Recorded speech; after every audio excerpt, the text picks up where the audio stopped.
অতি সম্প্রতি রাজ্য মন্ত্রিসভা এক গুরুত্বপূর্ণ সিদ্ধান্ত গ্রহণ করেছে। মুখ্যমন্ত্রীর নেতৃত্বে পৌরোহিত এই বৈঠকে সিদ্ধান্ত গৃহীত হয়েছে যে জনজাতি সমাজপতিদের সামাজিক ভাতা বৃদ্ধি করা হবে।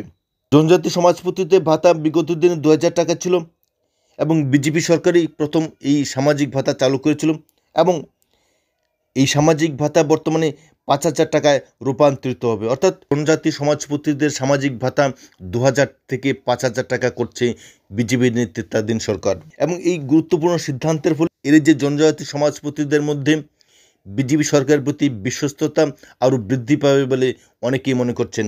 এবং এও দাবি করা হচ্ছে যে এই সামাজিক ভাতা বৃদ্ধির ফলে রাজ্য সরকারের প্রতি জনজাতি অংশে মানুষের বিশ্বাস আরও বৃদ্ধি পাবে এবং আগামী দিনে এর সুদূর প্রসারী প্রভাব পড়বে। সে সঙ্গে আরও একটি গুরুত্বপূর্ণ সিদ্ধান্ত গৃহীত হয়েছে। ইতিপূর্বে যে সমস্ত জনজাতি সমাজপতি সরকারি চাকরিজীবী ছিলেন কিংবা পেনশনার ছিলেন তাদের সামাজিক ভাতা দেওয়া হতো না। এক্ষেত্রেও সংশোধন এনে রাজ্য সরকার ঘোষণা করেছে যে যে সমস্ত সমাজপতি সরকারি চাকরিজীবী এবং পেনশনার তারাও 5000 টাকা করে সমাজপতি ভাতা পাবেন।